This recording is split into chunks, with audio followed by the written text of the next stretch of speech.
Chairman صاحب یہ جو وسیم اختر کورٹ کی آڑ لے کے لوگوں کی دکانوں کو اچھال پچھاڑ کر رہا ہے اور توڑ رہا ہے، غریبوں کی املاک کو نقصان پہنچا رہا ہے، اس بارے میں آپ کیا کہیں گے؟ یہ بے غیرت آدمی ہے، خونی قاتل لوگ ہیں. 4 دڑے تو ان میں بن گئے، اب اور ان میں بنیں گے. ابے وہ جج نے بولا جو ناجائز ہے وہ توڑو، یہ جائز بھی توڑ رہا ہے.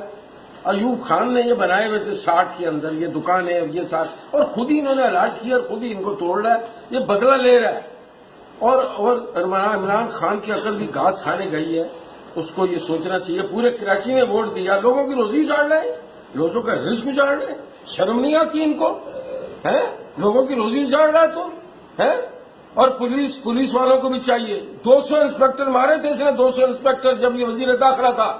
پولیس کو چاہیے اس کا ساتھ نہ دے، اور رینجرز کو بھی چاہیے اس کے ساتھ تعاون نہ کرے. ہے اور جج صاحب کو بھی عقل آنی چاہیے. اللہ کی مخلوق کی روزیاں اجاڑ رہے ہو. ہے ارے لوگ حلال کی روزی کما رہے ہیں، وہ چور ڈاکوؤں سے اچھے ہیں وہ. اور وسیم اختر انسان کا بچہ بن جا، تو نہیں بنے گا نا تیرا وہ حال ہوگا. تیرے کو ویسے بھی کتنی بیماری ہیں اور تیرے کو لگیں گی. ہے اور ہمارے پاس بددعا ہے تجھے خدا تیرے کو غرق کرے تیرے کو. آمین. ہے بے غیرت، شرم کر کچھ.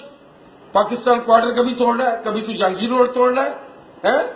شرم نہیں؟ 50-60 سال سے وہ لوگ رہ رہے ہیں، حلال کی روزی کما رہے ہیں. 50 سال سے دکانیں ان کی. ایمبرس مارکیٹ توڑ رہا ہے. تیرے باپ کی ایمبرس مارکیٹ کہتے گورنمنٹ کس کی ہے؟ اور عوام کی. عوام ووٹ دیتی تو گورنمنٹ بنتی ہے. ایسی گورنمنٹ کی ماں کی کچھ. اور تیری بھی بڑھ گئے تھو تیرے پہ.